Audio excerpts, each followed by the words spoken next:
अबेरा नौजवानेरा तरुणेरा हजरत अम्मा जन्मा सबसे की কথা বলতে লেগেছে এ ফেরাউন বারবার তুই একই কথা বলছিস আমি তোকে শেষবার বলে দিলাম তুই যাই চেষ্টা করিস না কেন আমি আমার স্রষ্টা আল্লাহকে ছাড়ব না আমি তিনার পক্ষ ছাড়া অন্যদিকে যাব না এই জালিম তোর উচিত হবে পরিবর্তন হয়ে যা কিন্তু ফেরাউন রেগে গিয়ে আবার হুকুম করলো দ্বিতীয় ছেলেটাকে গরম করা তেলেতে ফেলে দিল ছেলেটা ছটফট করতে করতে থেমে গেল এবারে ফেরাউন বলতে লেগেছে মা সাত্তারে তোর বুকে যেটা জড়িয়ে ধরে রেখেছে ওই কোলে বাচ্চাটাকে যদি বাঁচাতে চাস আমাকে খোদা বলে মেনে নে আমার বলে চলে আয় মুসাকে ছেড়ে দে এই যুবকেরা তরুণেরা বাপেরা আজ বড় দুঃখে সে বলতে হয় আমাদের ঈমান কোথায় একজন মহিলার ঈমান কোথায় মায়েরা এমনি বড় দুর্বল হয় কিন্তু ঈমানদার মা কখনো দুর্বল হয় না ঈমানদার পুরুষ কখনো দুর্বল হয় না একজন ঈমানদার মহিলা পৃথিবীর রাজার কাছে মাথা নত করছে না মিশরের জালিম রাজার কাছে মাথা নত করছে না এবং জালিম রাজা হাঁপিয়ে যাচ্ছে তাকে কিন্তু তার মনের মতো বানাতে পারছে না তার পথে আনতে পারছে না এই যুবকেরা তরুণেরা হযরত আম্মা জান সাত্তার কোল থেকে ওই বাচ্চাটাকে ছিনিয়ে নেওয়া হচ্ছে বাচ্চা মাকে ছাড়ছে না মা বাচ্চাকে ছাড়ে না এই অবস্থায় জোর করে টেনে নিয়ে গরম করা পেটের উপরে ধরেছে এ মা সাত্তার শেষবার বলছি বল আমাকে খোদা বলে মানবি কি বল নাই ছেলেটা ছেড়ে দেব মা সাত্তার এই কথা বলে আল্লাহ আমার ঈমান হেফাজত করে এই জালিমের কাছে আমি মা সাত্তার যেন হেরে না যাই আমার ঈমান কি হেফাজত করে বাচ্চা তো দুনিয়ার লোভের জিনিস আল্লাহ পাক সন্তান দিয়ে পরীক্ষা নেয় এই পরীক্ষায় যেন ফেল না হয়ে যায় আল্লাহ পাক মা সাত্তার ঈমানকে হেফাজত করবে হে ফেরাউন তুই যাই করিস না কেন আমি জীবন দিতে রাজি আছি আল্লাহ ছাড়তে রাজি নয় আল্লাহু আকবার আল্লাহু আল্লাহু আকবার আল্লাহু আল্লাহ তারপরে বাচ্চাটাকে ছোট বাচ্চাটাকেও করাতে ফেরাউন ছেড়েছিল কত জুলুম হয়েছে ঈমানদারদের মুসলমানদের উপরে এই জুলুম কিন্তু আগামী দিনে আমাদের উপরে আসছে এই যে আল হালকা হালকা হচ্ছে এই হালকাতে আমরা যদি শুধরে না যাই আগামী দিনে এই ভয়ঙ্কর আসবে এই ভয়ঙ্কর আসবে বড় বড় ক্যাম্প তৈরি করা হবে সেই ক্যাম্পে নিজে বন্দী করা হবে ভরা হবে সেই ক্যাম্পে যদি আপনার একটা বাচ্চা জন্মগ্রহণ করে নারী তাকে হত্যা করে দেওয়া হবে আর যদিও কোনো নারী বেঁচে যায় যদি রূপবান হয় সুন্দরী হয় বড় বড় সাহেবদের রাত্রিরে ভোগের পাত্রী হবে ভাষা খারাপ লাগছে নাকি কিচ্ছু হাকিকতটা বলে যাচ্ছে মিলিয়ে লিও বেঁচে থাকি জানা থাকি রেকর্ড তো হয়ে আছে মিলিয়ে নেবে এসব পরিকল্পনা হচ্ছে বিরাট প্ল্যান চলছে আর এই প্ল্যানের বিরুদ্ধে আব্বাস সিদ্দিকী লড়াই করে যখন তোমাদেরকে আহ্বান করছে আসো আমার সাথে শক্তিশালী করো কেন লোহা কাটতে গেলে লোহা দরকার লোহা কাটতে গেলে লোহা দরকার ইনি মাওলানা সাহেব ইনি ইমাম সাহেব আমি পীরজাদা পীর সাহেব বক্তা সাহেব ইনি ইমাম সাহেব মাওলানা সাহেব আলেম সাহেব ঠিক আছে কিন্তু আমরা এই সমাজের মানুষকে বাঁচাবার জন্য যখন মেসেজ দিচ্ছি যে আসো অন্যায়ের প্রতিরোধ করার জন্য ঢাল দরকার ঢাল তৈরি করো আমার কওমের লোক জাতির লোক ভুল বুঝছে এই কথা বুঝছেন না এত ভয়ানক দিন আসছে আগামী দিন আহা কি ভয়ানক পরিস্থিতি তো ভাইয়ের আমার হযরত আম্মা জান মা সাত্তার হুজুর চোখ ভরা পানি নিয়ে কাঁদছে আল্লাহ আল্লাহ এই কঠিন মুহূর্তে আপনি আমার ঈমানকে বাঁচান কঠিন মুহূর্তে আপনি আমার ঈমানকে বাঁচান আল্লাহ ঠিক এই সময়ে মা সাত্তাকে আবার অফার দেয়া হচ্ছে মা সাত্তা তোর জানটাও কমসে কম বাঁচা ওই সময় ওই শুনছেন করার ভেতর থেকে গরম যে তেলে তিনটে ছেলে ছটফট করতে করতে জান বেরিয়ে ঠান্ডা হয়ে গেল, সেই তিন ছেলের জবান থেকে আওয়াজ আসছে, মা এটা দুনিয়াতে লোক দেখছে গরম করা তেল, কিন্তু এই গরমের মধ্যে আল্লাহর জান্নাতের স্বাদ আছে। জোরে বলুন আর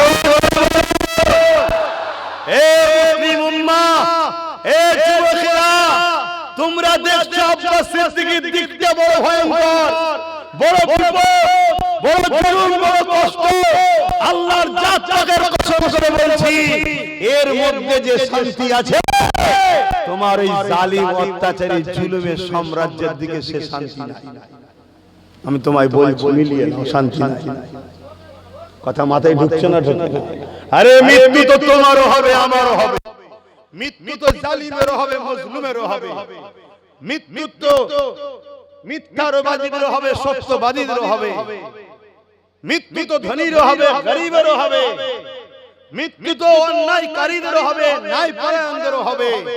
কিন্তু মনে রেখে দিও, ন্যায়পরায়ণকারীরা, সত্যবাদীরা, মজলুমেরা, ইনসাফ পরায়ণকারীরা হয়তো গুটি কতক দিন একটু পরীক্ষা আল্লাহ লিখছে, তাই কষ্ট লাগছে তোমাদের নজরে, কিন্তু যারা প্রকৃত প্রেমিক হয় তাদের একটা আনন্দও লাগে। হযরতে গাউসুল আজম বড় পীর রহমাতুল্লাহ আলাইহির দরবারে মন দিয়ে শোনো, একটা বয়স্ক মহিলা তার একটা সন্তানকে দিয়ে দিয়েছে। হুজুর, আমি বড় গরীব, আমার এই বাচ্চাকে দিয়ে গেলাম, এর দেখাশোনা, লেখাপড়া, মানুষ করার দায়িত্ব আপনার। আমাদের কাছে অনেকে দিয়ে যায়, এটা যুগ যুগ ধরে চলে আসছে। ওলি আল্লাহদের দরবারে গরীব ঘরের বাচ্চা ঘরে গরীব দিয়ে যায়। হুজুর দেখবেন, এবারে আমাদের আওকাত অনুযায়ী আমরা বলি, ঠিক আছে বাবু, অনেক কটা আছে, এগুলো মানুষের পার হয়ে গেলে তার বিশেষ করি। কিন্তু আগেকার সময়ে আল্লাহর ওলিদের দরবারে লঙ্গর খানা চলতো। সেসব আল্লাহর খাস গায়েবী মাদত ছিল, আমাদের উপরও মাদত আছে। তাই তো চলছে না, চলবে কি করে? তা হুজুরের দরবারে তাই যখন দিয়ে গেছে যে হুজুর, আমার তো স্বামী নেই, বয়স হয়ে গেছে, এই বাচ্চাকে আমি কি করে লালন পালন করব? একে আপনার কাছে দিয়ে গেলাম, আপনার খেদমতে থাকবে, পড়াশোনা দেখাশোনা করবে। তো হুজুর বলেন, ঠিক আছে মা, রেখে যাও। আচ্ছা। তো পরে অনেক দিন পরে, কিছুদিন, অনেক দিন কেটে যাওয়ার পর ওই মহিলা তার বাচ্চাকে দেখতে এসে দেখছে বাচ্চা ডাল ভাত খাচ্ছে, ডাল ভাত সবজি খাচ্ছে, আর বড় পীর সাহেব হুজুর মুরগি খাচ্ছে। কথা বুঝা? তো মায়ের জানতো, প্রত্যেক মা তার বাচ্চাকে ভালোবাসে, দেখে বড় কষ্ট হয়েছে। হুজুর, এ কি হুজুর আপনি? যেমন আজ কিছু কিছু কথাই হলে শুধু এ কি মৌলী সাহেব, এ কি হুজুর, এ কি মৌলানা, এ কি হুজুর। যত দুনিয়ার দোষ শুধু মৌলানা হুজুর, আর বাকি সব জনম হচ্ছে ফেরেশতা। এই সমাজে হচ্ছে না, হয় না। বিশেষ করে আমাদের পাশের দেশে হাওয়াটা খুব বেশি জোর ধরেছে, ওই হাওয়া আবার আমাদের বাংলাতে আসে। তো যা, এটা ধ্বংস হওয়ার একটা আলামত। তো বড় পীর সাহেব হুজুরকে বলছে যে, হুজুর আপনি কি হুজুর, আপনি খাচ্ছেন মুরগি, বাচ্চাটাকে শুধু ডাল সবজি খাওয়াচ্ছেন। বড় পীর সাহেব মুচকে এসে বললেন, মায়ের জানতো কষ্ট হচ্ছে, শোনেন, যেদিন আপনার বাচ্চা মুরগি খাওয়ার উপযুক্ত হবে সেদিন খাবে। তো হুজুর এই বলে আবার খাওয়া শুরু করলেন, বেশি আর কথা বলছেন না। খেয়ে নিয়ে হাত পাগুলো যা আছে জড়ো করে বড় পীর সাহেব হুজুর বলে, ওঠো, জিন্দা হও। মুরগি জিন্দা হয়ে হাঁটতে হাঁটতে চলে গেল। বলুন সুবহানাল্লাহ। জিন্দা করার মালিক কে? জোরে বল। বেশক আল্লাহ। বড় পীর আব্দুল কাদের জিলানী আল বাগদাদি ডাকে জিন্দা হলো কেন? তার জবানে যা বেরোয় আল্লাহ কবুল করে। জোরে বলুন সুবহানাল্লাহ।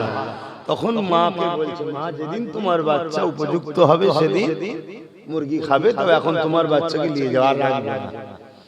মা তো কাঁদাকাটি করছে, হুজুর আমার ভুলে গেছে, হুজুর আমার ভুলে গেছে। আমার ছেলে যদি খেতে নাও পায় আপনার কাছেই থাকবে। কেন? ইনার কাছে থাকলে ছেলে মানুষ হবার মতনই মানুষ হবে। জোরে বলুন সুবহানাল্লাহ। তা আমি ওই জন্য আমার যুবকগুলোকে বললাম, চেয়ারে বসার বয়স এখন হয়নি, যেদিন বয়স হবে ঠিক বসবে, নেবে এসে নিচেই বসো, নিজেকে আগে নিচেই রাখো, নিজেকে আগে নিচেই রাখো। ঠিক জায়গায় সময় যখন হবে, আল্লাহ যখন উপযুক্ত হবে, সম্মানের চেয়ার আল্লাহ দিয়ে দেবে, সেখানে বসে বসে লোকের তুমি ইনসাফ করবে, জাস্টিস করবে, সমাজকে নিরাপদে রাখবে, আল্লাহ তোমাকে ঠিক দেবে। কিন্তু আগে নিজেকে আল্লাহ ও রাসূলের জন্য মাটির সাথে মিশাও। কথা বুঝে আসছে? এই জন্য বললাম। এবার আমার কথা আবার সবার পছন্দ নাও হতে পারে, কেন পক্ষে বিপক্ষে লোক থাকবে, তাই তো নাকি গো? কিন্তু আমি আমার ভাইগুলোকে খারাপ জায়গায় ডাকলাম নাকি? এমন একটা জায়গায় ডাকলাম যে জায়গায় বসলে আল্লাহ খুশি হয়। জোরে বলুন সুবহানাল্লাহ। আর কোন কথা আছে?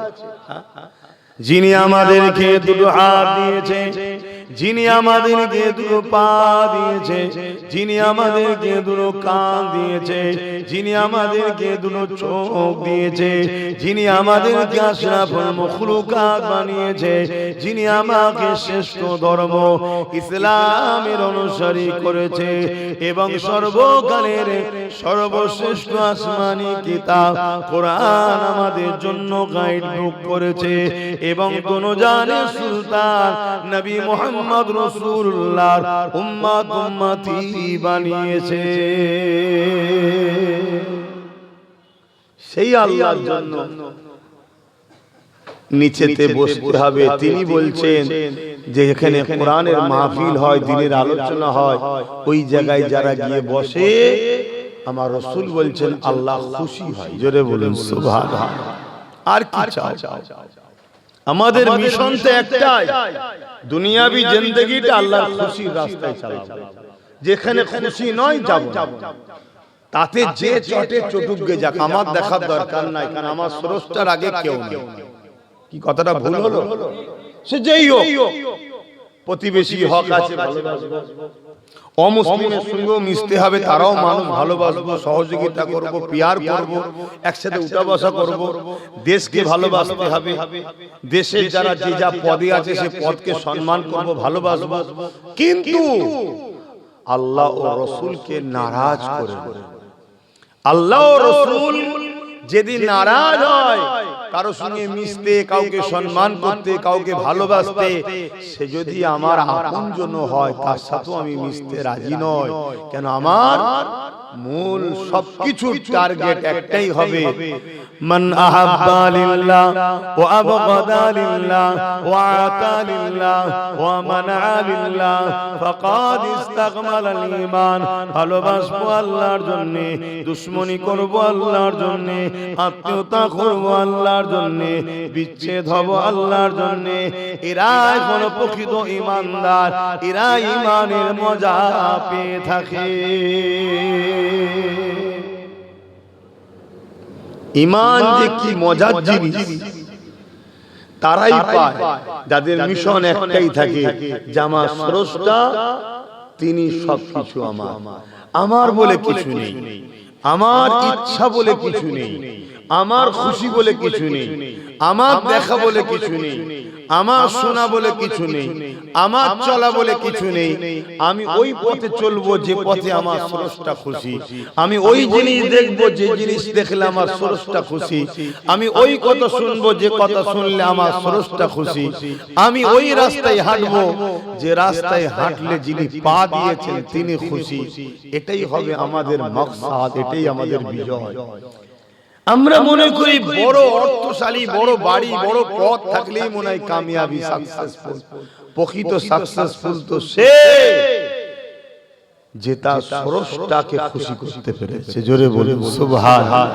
আর যে তার স্রষ্টাকে খুশি করতে পারেনি, সে যেই হোক, হতে পারে আমেরিকার প্রেসিডেন্ট, হতে পারে পৃথিবীর বিখ্যাত অর্থশালী, হতে পারে পৃথিবীর বিখ্যাত ফেমাস লোক, হতে পারে তার গান নাচ শোনার জন্য কোটি কোটি লোক হয়তো ছোটে কিছুদিনের জন্য। কেন? আমরা দেখেছি এই পৃথিবীতে এমন খেলোয়াড় ছিল যার জন্য পুরো পৃথিবী দিওয়ানা ছিল, বুড়ো হয়ে যাবার পর আর সব ভুলে গেছে, আর খেলতে পারে না, দাম কি আছে না।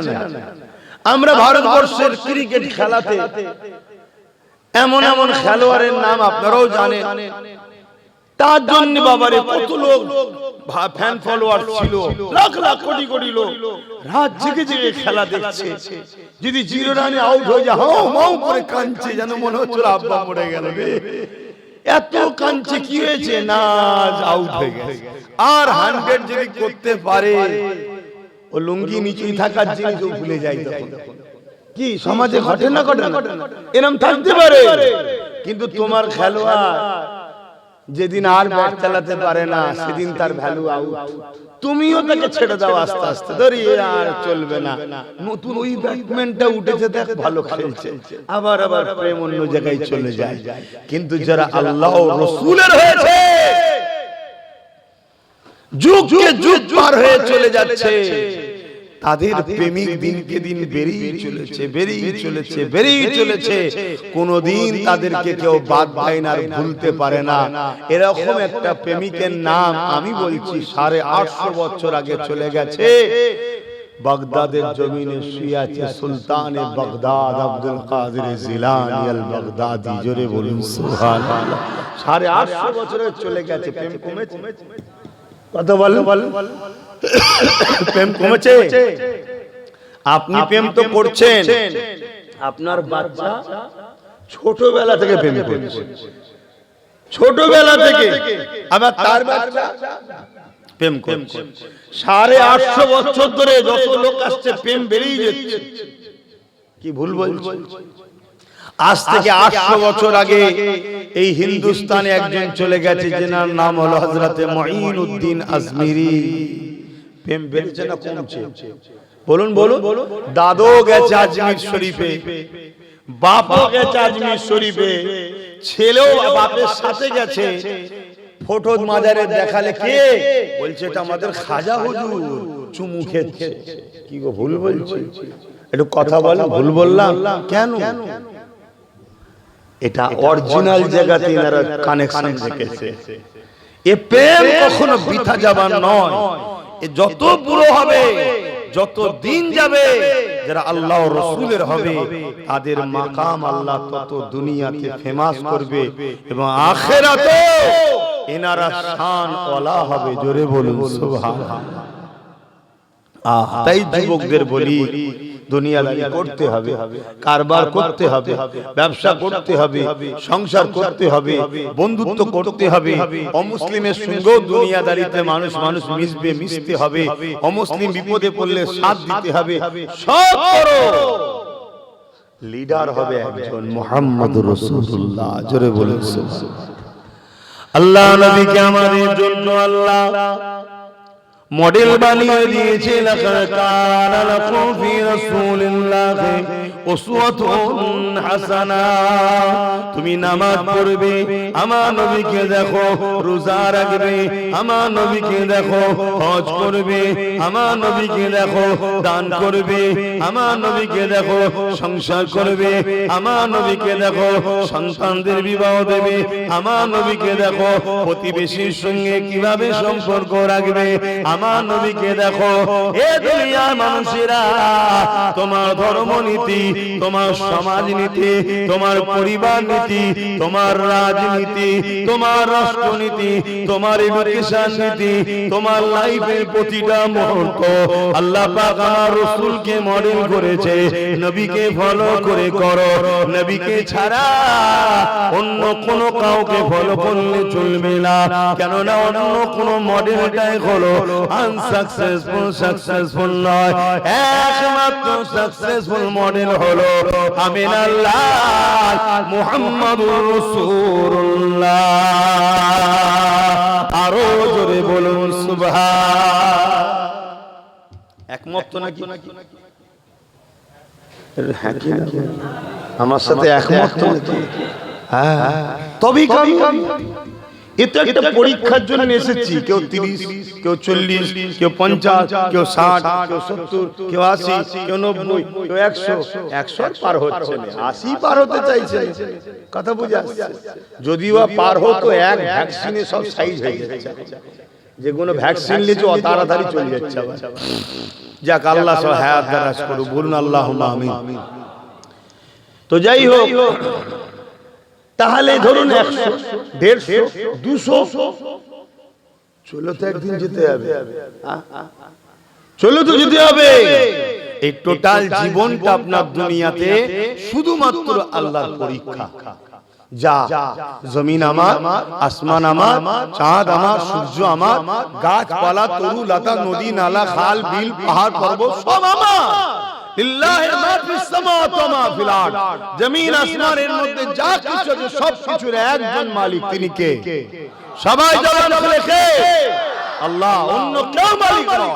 লাহু মুলকুস সামাওয়াতি ওয়াল আরদ। জমিন আসমানের একটাই বাদশা, তিনি হলেন আল্লাহ। জোরে বলো। কাউকে কাউকে আল্লাহ দায়িত্ব দেয় যে এলাকাটা তুই চালা, এলাকা তুই চালা, তুই এলাকা চালা, কিন্তু যারা নসিবওয়ালা হয় তারা ঠিকভাবে চালায়, কিয়ামত দিন সম্মানিত হবে। যারা কপাল ফাটা হয় পাওয়ার পেশা লুটতে শুরু করে দেয়। কথা বুঝে আসছে না? নাই, লুটে লুটে লুটে লুটে মরে যাবে, নিজেকে ভোগ করতে হয় না। এইটা হচ্ছে ব্যাপার। কিন্তু প্রকৃত মালিক সবকিছুর একজনই, তিনি হলেন আল্লাহ। আমাদেরকে পাঠিয়েছে দুনিয়ায় পরীক্ষা নিতে। যা, আমাকে ভুলে যাবি না, আমার হুকুম মতো চলবি, আমাকে প্যার করে চলবি, আমাকে খুশি করে চলবি, আমি যাতে রাজি সেই কাজ করবি।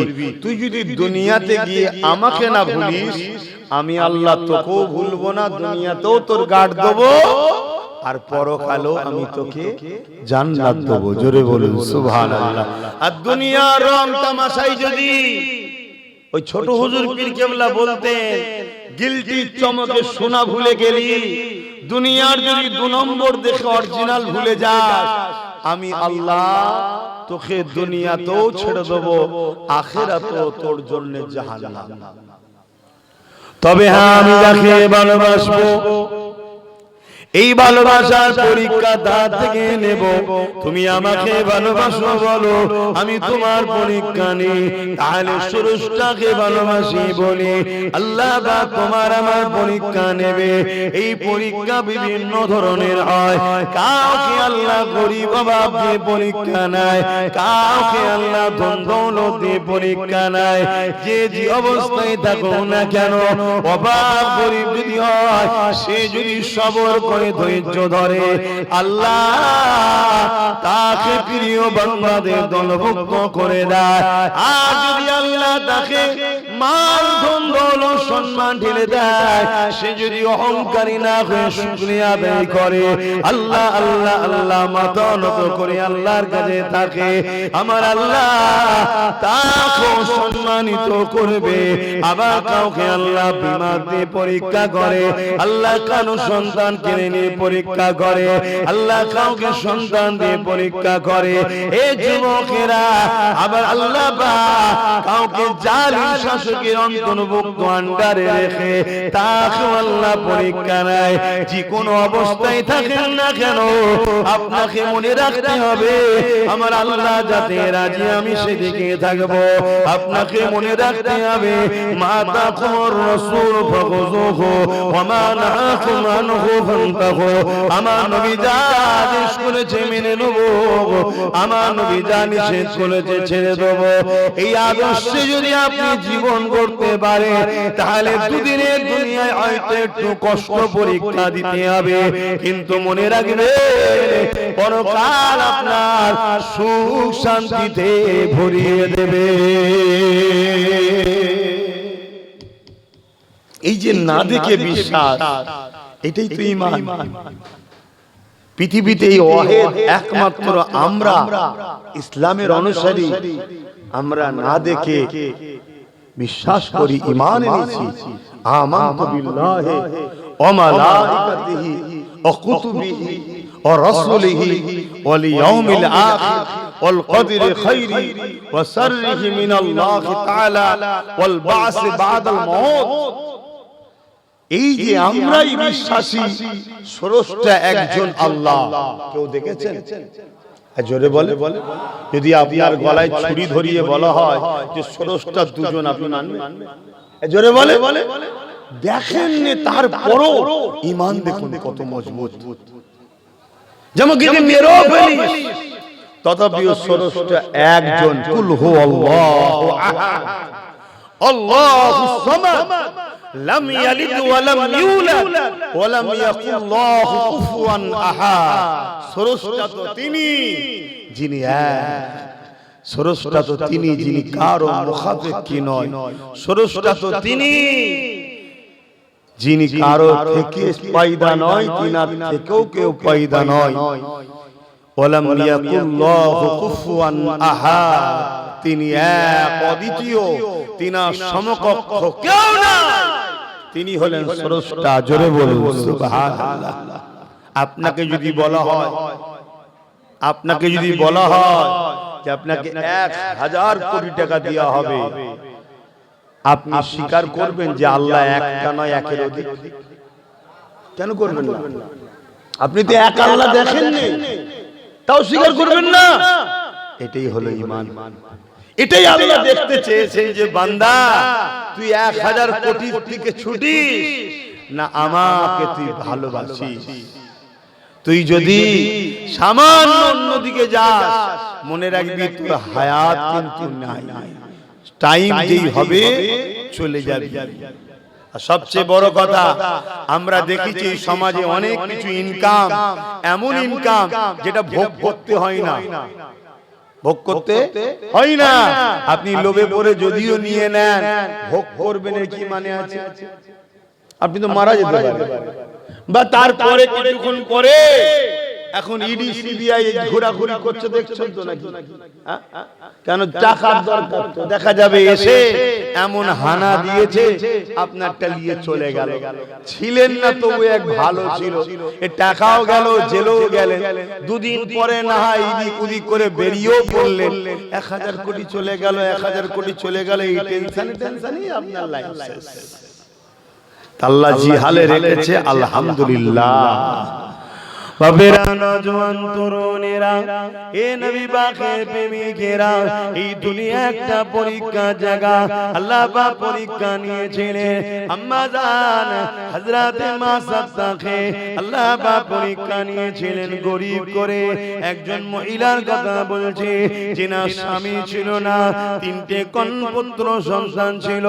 এরকম একটা গরীব মহিলা রাজা বাদশা ফেরাউনের দরবারে কাজ কাম করত। এই যুবকেরা ফেরাউন খোদা দাবি করে দিল। ওই সময় ফেরাউনকে সবাই মানতে শুরু করলো, যারা মানলো না ফেরাউন তাদের উপরে জুলুম করতে লাগলো, তাদেরকে মারতে লাগলো, তাদেরকে অত্যাচার করতে লাগলো। হযরত মা সাদ্দা তিনিও ফেরাউনকে মানলো না। ফেরাউন কিন্তু জানতো না মা সাদ্দা আমাকে খোদা বলে মানে। একদিন ফেরাউনের ঘরে মা সাদ্দার হাত থেকে কাকুইটা পড়ে গেছে। ওই কাকুই যখন উঠাতে গেছে, বিসমিল্লাহ বলে উঠাতে গেছে।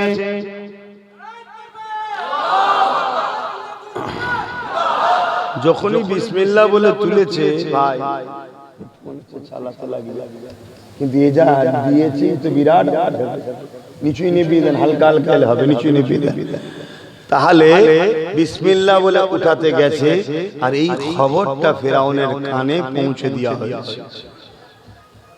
জাহাপানা সরদার, আপনার ঘরে যে কাজের মহিলা মা সাদ্দা থাকে, সে আপনাকে খোদা বলে মানে না, ওই যে মুসা যে খোদার প্রচার করছে সেই খোদাকে মানে। ফেরাউন গেলা রয়ে যায়, হালকা অধিক ঘোরা, আরো ঘোরা, কত বেশি গেল। ফেরাউন গেল, হযরত মা সাদ্দাকে ডাক দিয়ে দিল, হে মা সাদ্দা, শুনলাম নাকি তুমি আমাকে খোদা বলে মানো না। মুসা যে খোদার প্রচার করতে লেগেছে তাকে খোদা বলে মানো। মা সাদ্দা চিন্তা করতে লেগেছে, এ জালিমের সামনে যদি সত্য কথা বলে দিই, এ জালিম আমাকে জানে মেরে দেবে, এ জালিম আমাকে হত্যা করে দেবে, এ জালিম আমার উপরে অনেক জুলুম করবে। আর আমি জান বাঁচাবার জন্য যদি মিথ্যা কথা বলি, আমার আল্লাহ নারাজ হয়ে যাবে, আমার স্রষ্টা বেজার হয়ে যাবে। যিনি বলেছেন মিথ্যা হলো গুনার মা, আমি তিনাকে বেজার করব না নিজের জানকে জালিমের হাত থেকে বাঁচাবো। হযরতে মাসাত্তার ইমানের পাওয়ার দেখুন কত ছিল।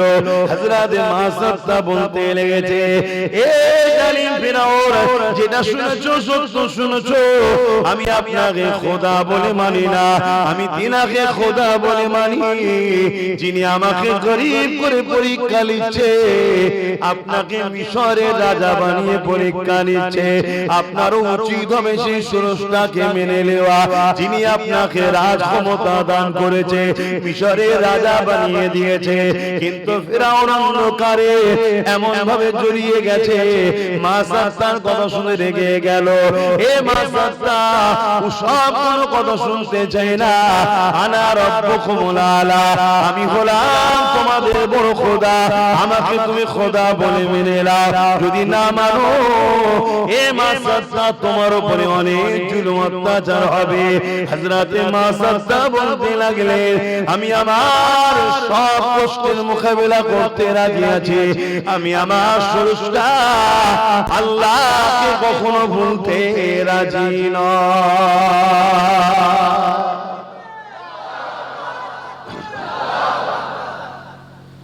আল্লাহ যাকে ভালোবাসে পরীক্ষা নেবে। গোপনে গোপনে কলেমা পড়েছিল, মুসা নবীর উম্মত হয়েছিল। দেখুন কাকুই উঠাতে গেল, আল্লাহ প্রকাশ করে দিলেন। দেখি মা সাত্তা ও কতটা মহব্বত করে। দ্বিতীয়, আমাদের জন্য শিক্ষা যে প্রেমিক আমার দাবি করলে শুধু হয় না, আমার প্রেমিক যারা হয় তারা তো বেলালের মতো হয়, আমার প্রেমিক যারা হয় তারা তো সুমাইয়া আম্মার মতো হয়, আমার প্রেমিক তো তারা হয় যারা সিদ্দিক আকবর ফারুক আজম উসমান গনি মাওলা আলীর মতো হয়, আমার প্রেমিক তো তারা হয় যারা ফুরফুরার শেখ জবানার মুজাদ্দিদ আবু বকরের মতো হয়। জোরে বলুন সুবহানাল্লাহ। পরীক্ষা নেবে না? যদি পরীক্ষা না নিত তাহলে এই আলোচনাটা আমিও জানতে পারতাম না আর আপনাকেও শোনাতে পারতাম না, আর আপনারাও অবাক হয়ে শুনতেন না যে আল্লাহর প্রেমিক কাকে বলে। দেখ মা সাত্তার দিকে দেখ, আর আমরা কি করছি? হ্যাঁ, আমরা কি করছি? আমরা তো হক হালালটাও বাঁচার সময় নেই। ঘর থেকে খেয়ে বেরোবার পরেও যদি কোন দাদা ডেকে বলে কোথায় যাচ্ছে, এদিকে আয়, এলে এক কাপ চা খা, অথচ দাদার পয়সা 2 নম্বর জানি আমি। কথা বুঝছেন না? বলুন না, এক কাপ চা ফ্রিতে পেয়েছি, ওই লোভও সামলাতে পারছি না। আবার এটাও হতে পারে না খেলে যদি টার্গেট করে, না খেলে যদি টার্গেট করো, আমার পয়সা তোর খেতে মন যাচ্ছে না, ভারী সুপি সাহেব হয়ে গেছি, দাঁড়া, তোর ঘরটা আটকে দেবো, তোর ড্রেনটা বন্ধ করে দেবো, তোর রাস্তার সামনে বেড়া দেবো, তোর জমি দখল করে নেবো। এই ভয়ও আমাদের মধ্যে অনেকে থাকে। কথা ঠিক বলছি তো নাকি? না না জানা, কিন্তু মনে রাখবে ভয় তো আল্লাহকে করতে হয়। আল্লাহ সূরা রহমানের মধ্যে বলছেন, ওয়ালিমান খাফা মাকাম রাব্বিহি জান্নাতান, যারা আমি আল্লাহ আমাকে ভয় করে, এ দুনিয়া মানুষের আমি আল্লাহ তাদের জন্য দুটো দুটো জান্নাত দেব। এমনি হয়ে যাবে নাকি জান্নাত? এমনি হয়ে যাবে? দুনিয়ায় সামান্য একটা ছোট্ট পদ বাঁচাবার জন্য তোমার দুনিয়ার নেতাকে কত খুশি করতে হয়, করতে হয় না? হয় না? ওসব জানি না, এ মাসের শেষে 2 লাখ পাঠিয়ে দিবি, আর নাই তোর জায়গায় অন্যজনকে দিয়ে দেবো। এ কম বক্তা ওকে 2 লাখ টাকা দিয়ে পদ রাখার জন্য এর পকেট কাটছে, ওর পকেট কাটছে, একে জুলুম করছে, ওকে জুলুম করছে, একে চমকাচ্ছে, ওকে চমকাচ্ছে। কি করে না করে না? আর ও যে 2 লাখ পেচ্ছে কেউ জানে না, সব দুশমনের হচ্ছে। কথা বুঝছেন না? সব দুশমন কিন্তু এর হচ্ছে, এই ছোটটা একে খুঁজে খুঁজে বেড়াচ্ছে, যে সুযোগ পেলে মারবো, কানের বারান্দায় যেন একদম কবরে চলে যায়। কেন জেলিয়েছে তো, কিন্তু উপরে বসে সব ভিআইপি ভাবে টাকা তুলে নিচ্ছে। কি ও কথা খারাপ লাগছে নাকি? আমরা সবাই জানি ঘুষ কারা খায়। বলুন বলুন বলুন না, ঘুষ আমাদের এই যে সমাজের মধ্যে আমরা এক কথাই যদি বলা হয় যে ঘুষটা কে নেয়, কারা নেয়? সবাই বলবে পুলিশ নেয়, তাই তো নাকি? সবাই এক কথাই বলবে পুলিশ নেয়। কেন বলেন?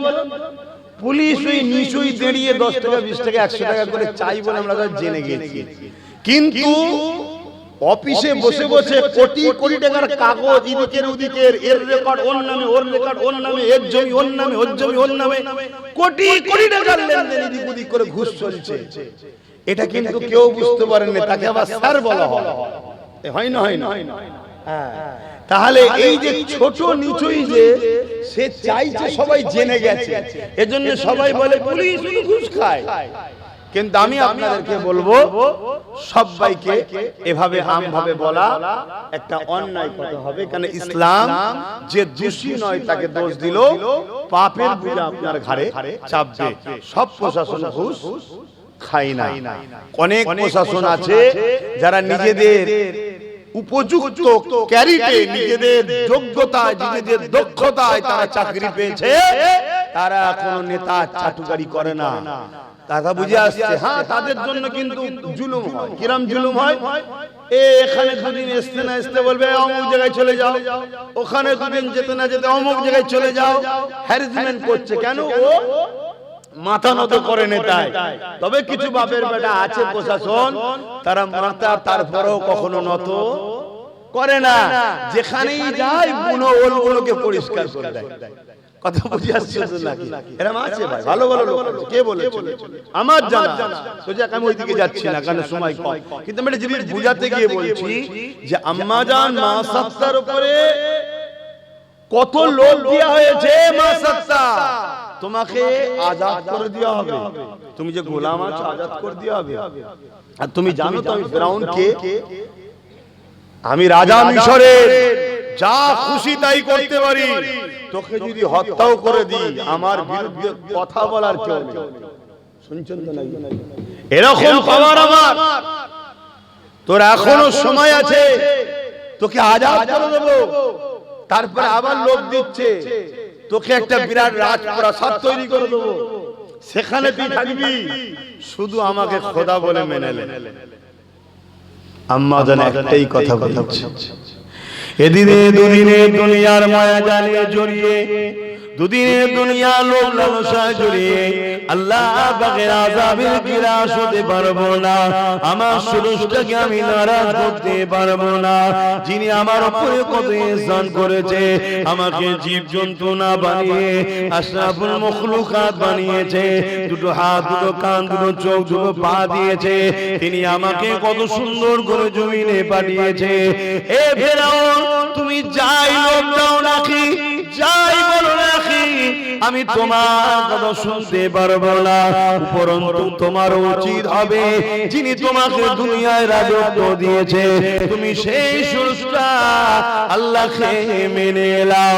আল্লাহকে যদি মেনে নাও, দুনিয়া তো তুমি রাজত্ব পেয়েছো, পরকালও তুমি শান্তি পাবে। এ দুনিয়ার মানুষেরা হযরত মা সাত্তার কথা শুনে ফিরাউন রেগে গেল। ফিরাউন সৈন্যদেরকে বলতে লাগলো, এ মা সাত্তা পরিবর্তন হবার নয়, এক কাজ করো, একে আরো অন্য কৌশলে পরিবর্তন করতে হবে। কি কৌশল? বিশাল আগুন তৈরি করো, ওই আগুনে একটা বিশাল কড়া চাপাও, ওই কড়াতে তেল দাও, ওই তেলের উপরে এমন করে টকবক করে তেলগুলোকে ফোটাও, আর মা সাত্তাকে আর তিনটে ছেলেকে ওই কড়ার পাশে এসে দাঁড় করাও। আমি ফেরাউন শের পরে যাচ্ছি। কথা মতো কাজ হয়ে গেল, বিশাল আগুন ধরানো হলো, কড়া চাপানো হলো, তেল দিয়ে দেওয়া হলো, টকবক করে ফুটতে লেগেছে। ফেরাউন এসে হাজির হয়ে গেল। এ মা সাত্তা রে, তুমি কি চাও তোমার বড় ছেলেটাকে এই গরম তেলেতে আমি ফেলে দিই? যদি না চাও, আমাকে খোদা বলে মেনে নাও। হযরত মা সাত্তা মায়ের জান, চোখ দিয়ে পানি বেরিয়ে গেল। যে মায়েরা বাচ্চাকে বাচ্চাকে কখনো না খাইয়ে খেতে পারে না, বাচ্চার কোনো কষ্ট মা সহ্য করতে পারে না। এই মায়ের জান বাঁচাটা তিনি কাঁদতে শুরু করে দিলে, এ জালি এরকম জুলুম করিস না রে, আল্লাহকে ভয় কর, আল্লাহর আযাব যখন আসবে তখন আল্লাহ ছাড়বে না। কিন্তু যারা শয়তানের গ্রাস হয়ে যায় তারা কখনো সঠিক রাস্তা পায় না। হযরতে মাসাত্তা তখনও বলতে লাগলো, এ ফেরাউন তুমি যাই চেষ্টা করো না কেন, আমি আমার আল্লাহকে ছাড়ব না।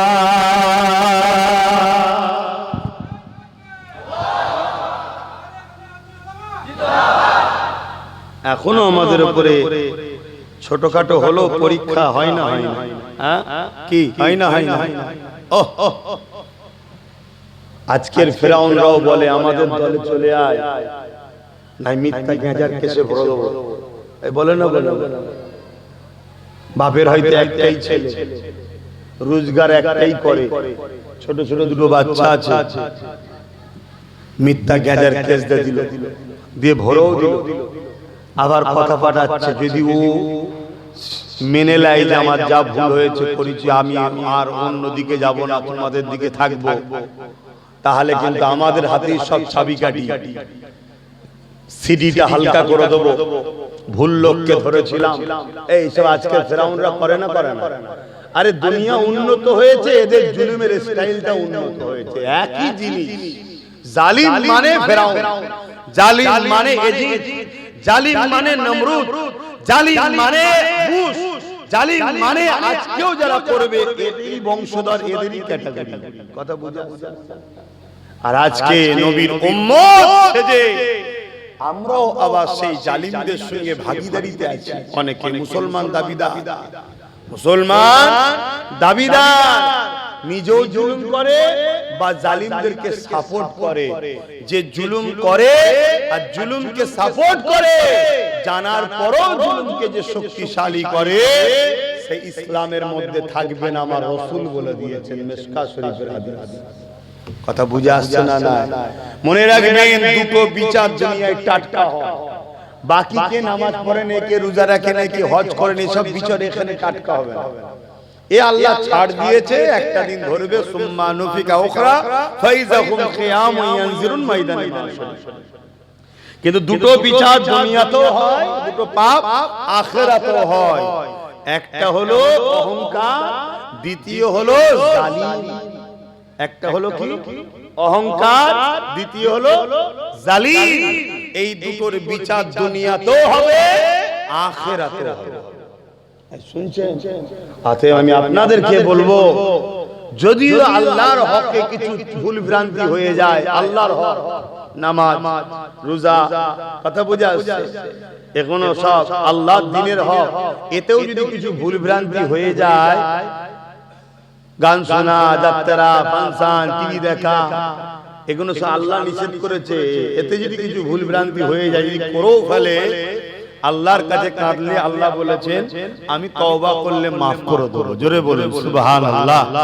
কিন্তু বান্দার হক যদি মারে, বান্দা হক যদি মারে, আল্লাহ মাফ করবে? এই জোরে বলে। একটা লোক নিরীহ লোক, তার সবকিছুই ঠিক আছে, নামের বানান ভুল হওয়ার জন্য তাকে বলছে তুই নাগরিক নয়। এই কথা বুঝছেন না? তার বাপের নামের সঙ্গে একটা আগের পিছু কিছু টাইটেল মিলছে না, বলছে এই তো এখানকার নয়, এই তোর এই সমস্যা। এই কথা বুঝছেন? এই যে একটা মানুষের উপরে জুলুম, এই জালিম যারা, এদের মার দুনিয়াতেও হবে, আখিরাতেও হবে। আর এদেরকে যারা সাহায্য করবে, এরা দুনিয়াতেও তাদের সঙ্গে জ্বলবে, আখিরাতেও জ্বলবে। কথা শুনছেন? আজ যেটা মানুষের মধ্যে একটা আতঙ্ক, ছোট্ট ছোট্ট বাচ্চা নিয়ে সামনে শীত আসছে, এমনি তো লোকের ঘর ঘর নেই, গরিব মরে তো গরিবরাই। আমি ওই মরার কথা বলছি না, বিপদ বিপদ সব তো গরিবরাই পড়ে। হ্যাঁ, আজকে পঞ্চায়েত থেকে বিভিন্ন জায়গা থেকে ভোটার কার্ড ভাই একটু সাইডে যাচ্ছি, খারাপ দিচ্ছে না তো, কারণ এটা মানুষের জন্য বলতে হবে, ইসলাম মানুষের জন্য কথা বলতে বলেছে। আজকে ভোটার কার্ড আছে, আধার কার্ড আছে, এখন বলতে চলবে না, অথচ এরাই ভোট দিল। বিগত 10-12 বার বা 5 বার 6 বার ভোট দিয়েছে। এতবার ভোট দিল নির্বাচন কমিশনার, তখন কি করছিল? যদি ফেকি হয়, নাগরিক না হয়, তো ভোট দিল কি করে? আর এদের ভোটে সরকার হলো কি করে? এই কথা ভুল বলছি। যদি এদের ভুল হয়, এই ভুলটা করেছে কারা? এরা তো কম্পিউটারে গিয়ে টাইপ করে না, সরকারি লোকই ভুল করেছে। যদি এদের ভোটার কার্ডটা ফেক হয়, এদের ভোটার কার্ডটা দিল কি? সরকারের লোক। সে মাতা সরকার হোক আর এখানকার সরকার হোক, ভুলটা করেছে না করে না কথা বলে। কিন্তু আজকে সেই যেতেও কাটছে, আসতেও কাটছে কারা? গরিবরা। আর গরিবের কি ধর্ম ওটা বড় কথা না, গরিবের কি ধর্ম ওটা বড় কথা নয়। আমি চ্যালেঞ্জ দিয়ে বলছি, গরিব যদি হিন্দুও হয় সে বাঁচবে না, সে বিপদে। গরিব যদি আদিবাসী দলিত হয় সে বিপদে। আর যদি মুসলমান ধনী হয় তার বিপদে। আমার কথা কিছু বুঝলেন?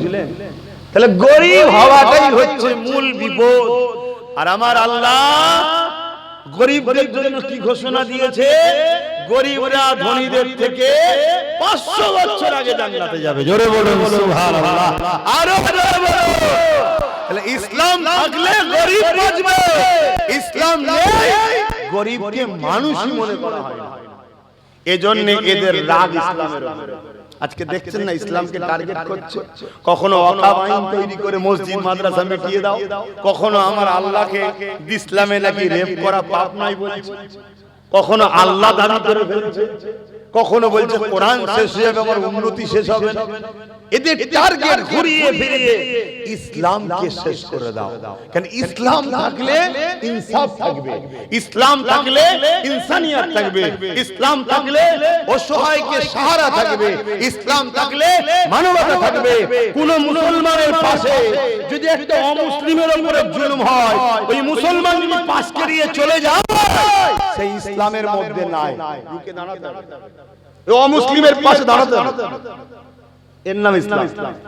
তাহলে ইসলাম যদি থাকে, এসসি এসটি ওবিসি যারা হয়, যাদের ঘরে আমার দেশের একদল লোকেরা বলে নিচু জাত, অছুত, জানেন তো নাকি? আমরা বলি না, কারণ ইসলামে নিচু জাত অছুত বলে কিছু নেই। ইসলামে মানুষ, কথা বুঝে আসছে? যারা এই ক্রিটিসাইজ করে, তাহলে আমার যদি কোনো আদিবাসী দলিত বা অছুত যাদেরকে বলে একদল লোকেরা, তারা যদি তাদের উপরে জুলুম করে, আর আমরা যদি বলি ওদের উপরে করছে, আমরা সব মাথা দিবার দরকার নেই। ইসলাম বলছে, নবী বলছে, তার সাথে আমার কোনো সম্পর্ক নেই, উম্মতটা আমার নয়। তাহলে নবীর উম্মত হতে গেলে তাহলে আদিবাসী দলিত এই গরিব মানুষদের হয়ে মুসলমানদের লড়তে হবে না? হবে না? জোরে বলে, জোরে বলে, জোরে বলে। তাহলে লড়তে যখন হবে, এটা আমার ধর্মের কাজ, করতেই হবে। কথা বুঝে আসছে না? নাই তখনই দেখছে যে মোল্লাদের ঘরে আগে ওদের সব অস্তিত্ব মিটিয়ে দেয়, মসজিদ মাদ্রাসা কবরস্থান সব মিটিয়ে দেয়। এটাই হলো এদের পরিকল্পনা। আমাদের ধর্মটাকে এরা আস্তে আস্তে আস্তে আস্তে শেষ করছে। এটা যেমন একটা পরিকল্পনা, এটা তো প্রকাশ্য পরিকল্পনা, মসজিদ মাদ্রাসাকে মিটাবে। এর থেকে আরো ভয়ঙ্কর ভয়ঙ্কর পরিকল্পনা শুরু হয়েছে। কি পরিকল্পনা? বন্ধুত্ব করো, ভালোবাসা করো, রাজনীতির দোহাই দিয়ে তাদেরকে রাজনীতির নামে শিরকের মধ্যে ঢুকিয়ে দাও। কিসের মধ্যে? শিরকে ঢুকিয়ে দাও। মুসলমান ঘরের ছেলেগুলোকে গায়রুল্লাহর খেতে কাটতে পাঠাও। মুসলমান ঘরের ছেলেদের ঘরে গায়রুল্লাহর অনুষ্ঠানে পাঠাও। মুসলমান ঘরের ছেলে মেয়েদিওকে এমন করে তাদেরকে তাদের দিন থেকে সরিয়ে দাও, তাদেরকে লোভ লালসার মধ্যে নিয়ে আসো, তাদেরকে বন্ধুত্বর নামে, পদের নামে, বিভিন্ন জিনিসের নামে, উৎসবের নামে তাদেরকে গায়রুল্লাহ থেকে টেনে নিয়ে আসো। মনে রাখবে আল্লাহ পাক জানিয়ে দিয়েছে কোরআনের মধ্যে, তোমরা যদি পাপ করো ফেলো আমি আল্লাহ পাক ক্ষমা করে দেব, কিন্তু শিরকের গুনাহ আল্লাহ মাফ করবে না, শিরকের গুনাহ আল্লাহ ক্ষমা করবে না। আর মুসলমান ঘরের যুবকগুলোকে, মুসলমান ঘরের বোনগুলোকে রাজনীতির নামে শিক্ষা দেয়নি, চাকরি দেয়নি, রাজনীতির নামে তাদেরকে পদ দেয়নি, অধিকার দেয়নি, শুধু গুন্ডা বদমাইশ চোর বানিয়েছে, অশিক্ষিত মূর্খ বানিয়েছে। আর আজকের দিনেতে তাদেরকে টেনে টেনে টেনে নিয়ে যাচ্ছে শিরকের অনুষ্ঠানে, শিরকের জায়গায় নিয়ে যাচ্ছে। কেননা এরা জানে মুসলমান যদি আল্লাহ ও রাসূলের সঙ্গে কানেকশন রাখে, বদরের 313 জনেতে বিজয় এরা লাভ করেছে, এক মঈনুদ্দিন আজমি ভারতে বিজয় লাভ করেছে। যদি এদের সঙ্গে আল্লাহ ও রাসূলের কানেকশন কেনা কাটা যায়, এদেরকে মিটানো সম্ভব নয়। এই নবী আমার জানিয়ে দিলে আখরি জামানাতে মসজিদ ভর্তি নামাজি থাকবে, একটাও ইমানদার থাকবে না।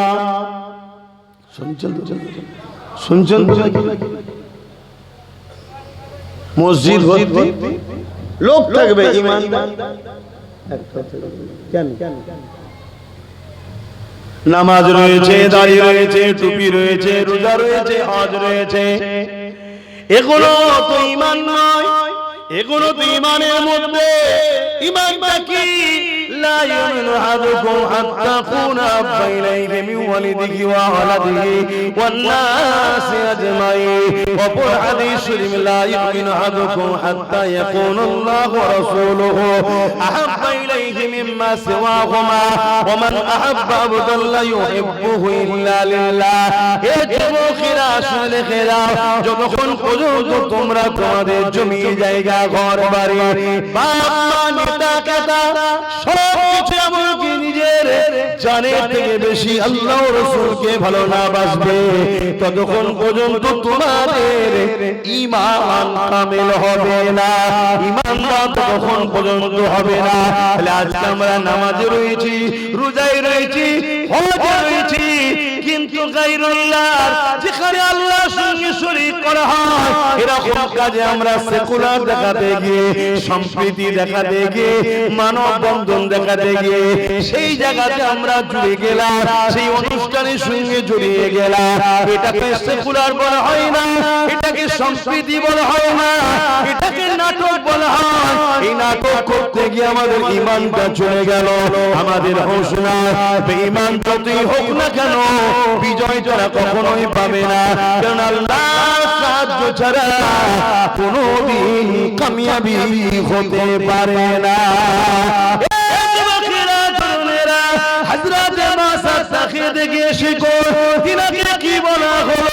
আর আমার রাসূল পাক সাল্লাল্লাহু আলাইহি ওয়াসাল্লামকে মক্কার আবু জেল উতবা সাহেবা কি বলেছিল, শুনছেন তো নাকি?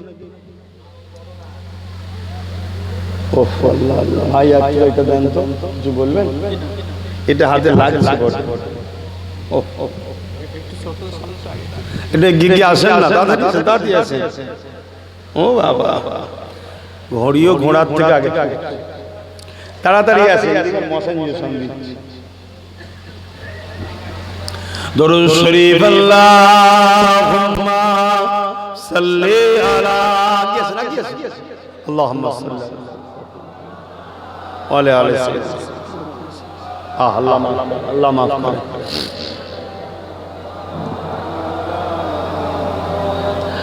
आने वालों ये तो बताओ शहर मदीना कैसा है। आने वालों ये तो बताओ शहर मदीना कैसा है। देख के जिसको जी नहीं भरता, देख के जिसको जी नहीं भरता ओ मदीना ऐसा है आने वालों ये तो बताओ शहर मदीना कैसा है মদিনা শরীফ থেকে কারো কখনো জান ধরে নাকি যারা গেছে জিজ্ঞেস করবেন যারা জানেন আর কি বুঝবে শুধু ব্যাংকে টাকা জমাচ্ছেন গাড়ি করছেন বাড়ি করছেন করুন 1-1.5 লাখ টাকা খরচ করে যাওয়া যায় না এই জন বয়সে যাও বুড়ো বয়সে লাস্টে হজ করতে গেছে ভিড়ে চলে ধাক্কা খেয়ে গ্যালারি বাইরে বসে থাকবে হ্যাঁ জন বয়সে যাও गुम्बद खजरा के छाए में गुम्बद खजरा के साए में बैठ के तुम तो आए हो गुम्बद खजरा के साए में बैठ के तुम तो आए हो उस साए में रब के आगे उस साए में रब के आगे सिजदा करना कैसा था जोरे बोलुन ना सुभान अल्लाह আল্লাহর বন্ধুর দরবারে গিয়ে সবুজ গম্বুজের নিচে বসে আল্লাহকে সিজদা করা এই মজাটা কেমন ছিল জোরে বলুন সুবহানাল্লাহ কায়নাত তো নামাজ পেয়েছে আমার নবীর থেকে আর সেখানে গিয়ে নামাজ পড়ার মজাটা একটু আলাদাই হয় তাই তো নাকি একটু নয় তুলনায় হয় आने वालों ये तो बताओ शहर मदीना कैसा है और तेरा जा पे उनकी और तेरा जा पे उनकी आंसू बहाना कैसा है आने वालों ये तो बताओ शहर मदीना कैसा है अल्लाहुम्मा सल्ली अला सय्यदना मौलाना मुहम्मद वाला आली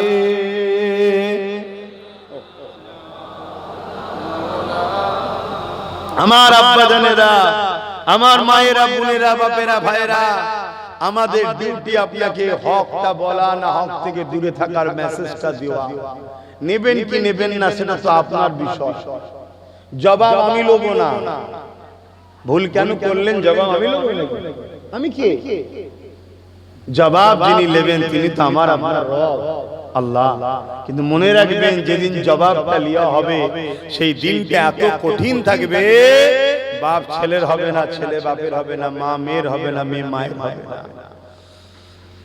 এই জমিন লোহা যেমন লাল হয়ে হয়ে গরম হয়ে লোহা আগুন হয়ে যায় লাল হয়ে যায় সূর্যের তাপেতে জমিনটা লাল হয়ে যায় বর্তমান যে সূর্যের তাপ এ থেকে 12 গুণ তাপ বেড়ে যাবে আর মাথার এক বেগ দেখতে এক হাত উপরে নাবিয়ে দেওয়া হবে মাথার ঘিনুগুলো গলে গলে নাক দিয়ে ঝরে ঝরে পড়বে যুবক গান শুনেছো এখনো মাপের রাস্তা খোলা আছে সিনেমা দেখেছো খোলা আছে যাত্রায় চলে গেছো খোলা আছে নামাজ কাজা করেছো তওবা করো খোলা আছে রোজা রাখতে পারোনি রেখে তওবা করো খোলা আছে এখনো সময় আছে কিন্তু আল্লাহ ও রাসূলের দ্বীনের যদি দুশমন হও যদি শিরক করো নবীর সাথে বিয়াদবি করো নবীর দ্বীনে যদি দুশমনি করো বা দুশমনদের সাথ দাও শুনছো যুবকরা কি বলছে এটা বলা দরকার আছে না না এটা যখনই বলবো সমস্যা কি হবে যারা তোমাদেরকে ভালোবাসার নামে জাহান্নামের পথিক বানাচ্ছে সেই দুনিয়াদার বেঈমান কাফের মুশরিক নেতাগুলো তখন আমার গালিগালাজ করবে আমাকে ডিস্টার্ব করবে আমাকে দাওয়াত করলে ডিস্টার্ব করবে জলসা কমিটির উপরে চাপ হবে জলসা কমিটিকে নানা রকম পেরেশান করবে হ্যারাসমেন্ট করবে আর জলসা কমিটিকেও বলে দিই এই সব সহ্য যদি করতে পারো তাহলে আমায় নিয়ে এসো আর নাই দূরে থাকো তেল দিয়ে কথা আমি কারো বলতে পারবো না কেন এ দুটো হাত কারো বাপ আমায় দেয়নি, এ দুটো চোখ কারো নানা দাদু আমায় দেয়নি, এ দুটো পা আমার বাপ মা আমায় দেয়নি, এই জিন্দেগিটা আমার বাপ মা দিওয়া নয়, এই জিন্দেগি আমাকে আমার আল্লাহ দিয়েছে। অতএব বাপ মাকে ভালোবাসতে আল্লাহর হুকুম, বাপ হলো জান্নাতের দরজা, মা হলো জান্নাত, তাই বাপ মাকে ভালোবাসতে হবে, এটা আমার আল্লাহ রাসূলের হুকুম, ভালোবাসা। আলহামদুলিল্লাহ। কিন্তু তা বলে এটা নয় যে আল্লাহ রাসূল ছেড়ে দিয়ে বাপ মার হুকুমে আল্লাহ রাসূলের বিরুদ্ধে কাজ করব না, ওটা চলবে না। কথা শুনছেন তো? এইজন্য হক কথা বলি, বললে একটু ডিস্টার্ব হয়, জলসা কমিটির উপরে ডিস্টার্ব হয়, অসুবিধে হয়, চাঁদা অসুবিধে হয়। কথা বুঝছেন? অনেক মানুষ দিতে চায় কিন্তু বলে যদি জানতে পারি তোর ঘরটা বোল্ডুজার দিয়ে ভেঙে দেবো। সে চিন্তা করছে 100 টাকা দিতে গিয়ে সেগুলো ঘরেই চলে চলে। কথা বুঝতে তাহলে বলুন এই জুলুমগুলো যারা করে তারা কি ফেরাউন না? এক কথা বলছেন না গেল, তোর ভালো লাগে না তুই নিবি না, যার ভালো লাগে সে নেবে। কি তুই তোর মতো বলবি, আমি আমার মতো বলবো, যার ভালো লাগবে আমার কথা সে নেবে, যার ভালো লাগবে তোর কথা তুই নিবি, নেবে, অসুবিধা কি আছে? বলছেন না। আমি তো খুল্লার মধ্যে ঝোড়া চাপা দিয়ে রেখেছিলাম, আব্বাস সিদ্দিকী খুল্লাও খুলেছে, ঝোড়াও খুলে সব বার করে দিচ্ছে। বেরো, চলো, গোলামি নয়, স্বাধীন হও, নিজের পায়ে দাঁড়াও। একমাত্র যদি কারো, একমাত্র যদি না একমাত্র আমরা দাস দাসী হলাম আল্লাহর। জোরে বলুন সুবহানাল্লাহ। আমাদের উপরে পাওয়ার চলবে আল্লাহ, আমাদের উপরে হুকুম চলবে রাসূলুল্লাহ, বাকি কারো না। ঠিক না বেটা? তোকে ভালো লাগে, ভালোবেসেছি, ভালোভাবে চলবি, সাথ দেবো। যেদিন মনে হবে তুই বদমাইশি করছিস, তোর থেকে সরে যাব, তুই বলবি না বদমাইশিও করবো, সত্যও দেবো না, এ দাদাগিরি চলবে না। এটা একমাত্র আল্লাহ ও রাসূলের মানায়, বাকি কারণ।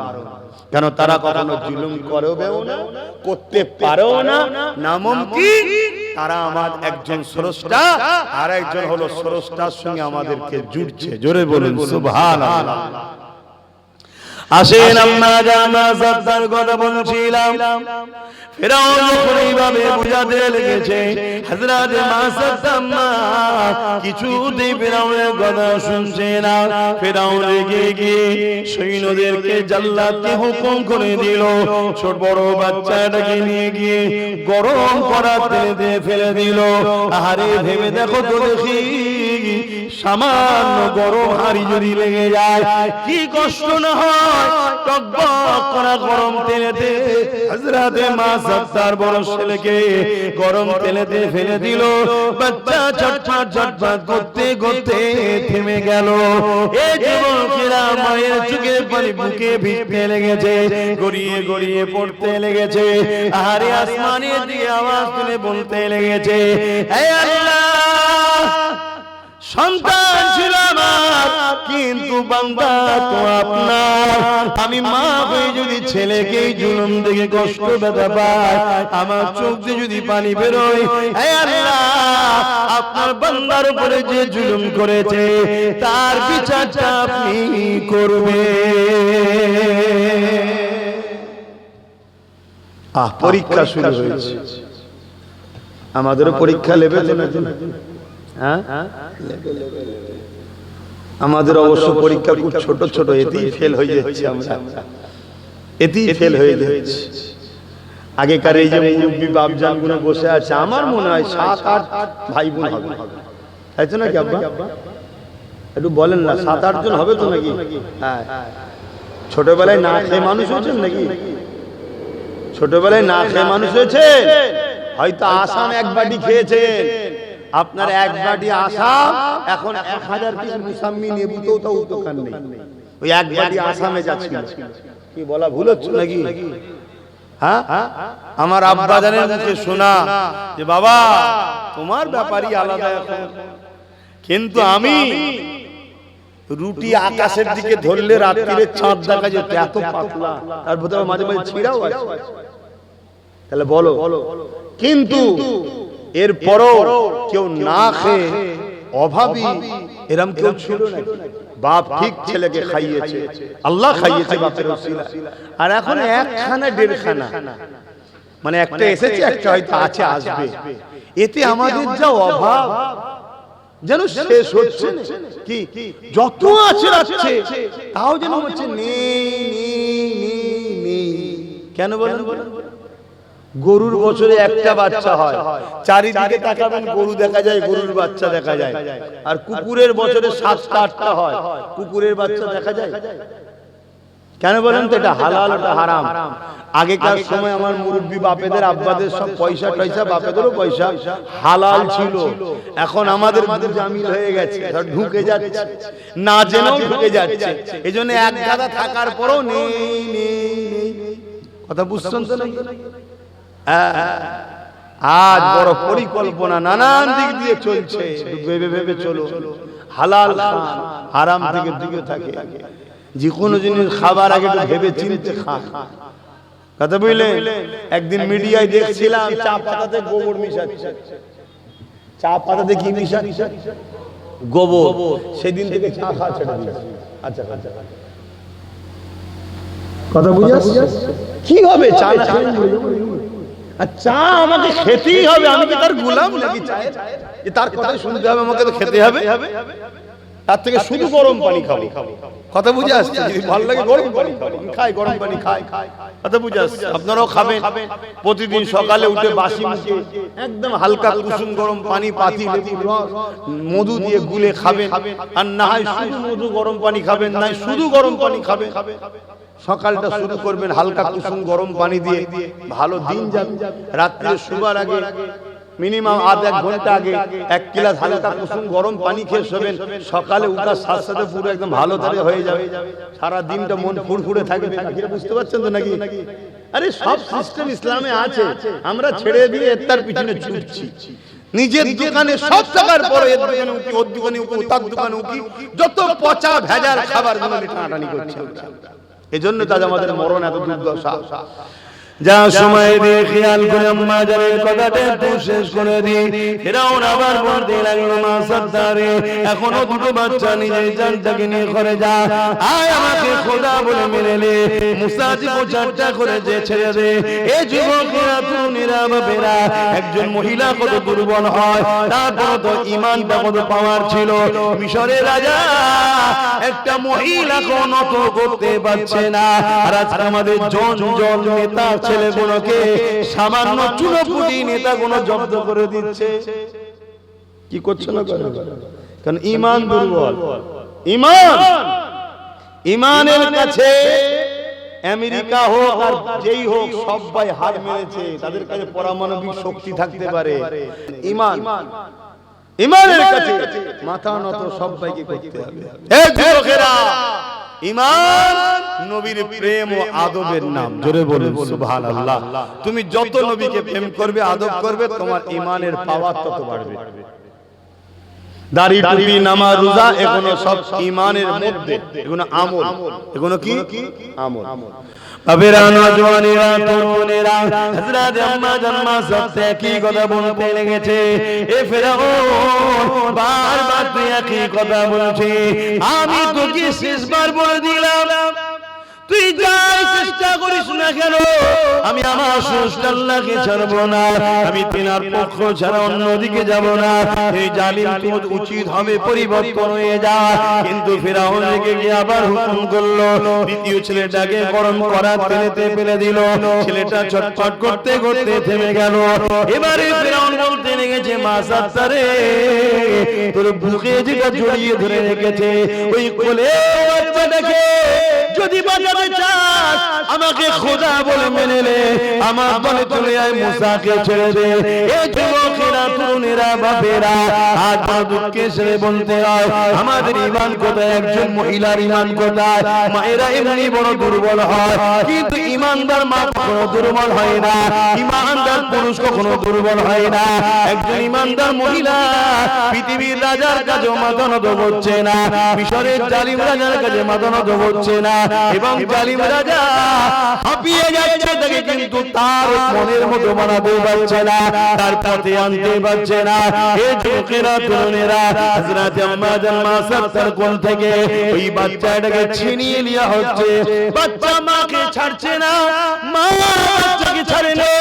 এই অবস্থায় জোর করে টেনে নিয়ে গরম করা পেটের উপরে ধরেছে। এ মা সাত্তার, শেষবার বলছি বল আমাকে, খোদা বলে মানবি কি বল, না হয় ছেলেটা ছেড়ে দেবো। মা সাত্তার এই কথা বলে, আল্লাহ আমার ঈমান হেফাজত করে। এই জালিমের কাছে আমি মা সাত্তার যেন হেরে না যায়, আমার ঈমান কি হেফাজত করে। বাচ্চা তো দুনিয়ার লোভের জিনিস, আল্লাহ পাক সন্তান দিয়ে পরীক্ষা নেয়, এই পরীক্ষায় যেন ফেল না হয়ে যায়, আল্লাহ পাক মা সাত্তার ঈমান কি হেফাজত করবে। হে ফেরাউন, তুই যাই করিস না কেন, আমি জীবন দিতে রাজি আছি, আল্লাহ চাইতে রাজি নয়। আল্লাহু আকবার, আল্লাহু আকবার, আল্লাহু আকবার, আল্লাহু আকবার, আল্লাহ। তারপরে বাচ্চাটাকে, ছোট বাচ্চাটাকেও করাতে ফেরাউন ছেড়েছিল। কত জুলুম হয়েছে ইমানদারদের, মুসলমানদের উপরে। এই জুলুম কিন্তু আগামী দিনে আমাদের উপরে আসছে। এই যে হালকা হালকা হচ্ছে, এই হালকাতে আমরা যদি শুধরে না যাই, আগামী দিনে এই ভয়ঙ্কর আসবে, এই ভয়ঙ্কর আসবে। বড় বড় ক্যাম্প তৈরি করা হবে, সেই ক্যাম্পে নিজে বন্দী করা হবে, ভরা হবে। সেই ক্যাম্পে যদি আপনার একটা বাচ্চা জন্মগ্রহণ করে নারী, তাকে হত্যা করে দেওয়া হবে। আর যদিও কোনো নারী বেঁচে যায়, যদি রূপবান হয়, সুন্দরী হয়, বড় বড় সাহেবদের রাত্রিরে ভোগের পাত্রী হবে। ভাষা খারাপ লাগছে নাকি? কিচ্ছু হাকিকতটা বলে যাচ্ছে। মিলিয়ে লিও, বেঁচে থাকি জানা থাকি, রেকর্ড তো হয়ে আছে, মিলিয়ে নেবে। এসব পরিকল্পনা হচ্ছে, বিরাট প্ল্যান চলছে। আর এই প্ল্যানের বিরুদ্ধে আব্বাস সিদ্দিকী লড়াই করে যখন তোমাদেরকে আহ্বান করছে, আসো আমার সাথে শক্তিশালী করো। কারণ লোহা কাটতে গেলে লোহা দরকার, লোহা কাটতে গেলে লোহা দরকার। ইনি মাওলানা সাহেব, ইনি ইমাম সাহেব, আমি পীরজাদা, পীর সাহেব, বক্তা সাহেব, ইনি ইমাম সাহেব, মাওলানা সাহেব, আলেম সাহেব, ঠিক আছে। কিন্তু আমরা এই সমাজের মানুষকে বাঁচাবার জন্য যখন মেসেজ দিচ্ছি যে আসো, অন্যায়ের প্রতিরোধ করার জন্য ঢাল দরকার, ঢাল তৈরি করো, আমার কওমের লোক, জাতির লোক ভুল বুঝছে। এই কথা বুঝছেন না? এত ভয়ানক দিন আসছে আগামী দিন। কি ভয়ানক পরিস্থিতি। তো ভাইয়েরা আমার, হযরত আম্মা জান মা সাত্তার হুজুর চোখ ভরা পানি নিয়ে কাঁদছে, আল্লাহ আল্লাহ, এই কঠিন মুহূর্তে আপনি আমার ঈমানকে বাঁচান, কঠিন মুহূর্তে আপনি আমার ঈমানকে বাঁচান আল্লাহ। ঠিক এই সময়ে মা সাত্তারকে আবার অফার দেওয়া হচ্ছে, মা সাত্তার, তোর জানটাও কমসে কম বাঁচা। ওই সময় ওই শুনছেন, করার ভেতর থেকে গরম যে তেলে তিনটে ছেলে ছটফট করতে করতে জান বেরিয়ে ঠান্ডা হয়ে গেল, সেই তিন ছেলের জবান থেকে আওয়াজ আসছে, মা, এটা দুনিয়াতে লোক দেখছে গরম করা তেল, কিন্তু এই গরমের মধ্যে আল্লাহর জান্নাতের স্বাদ আছে। জোরে বলুন আরো।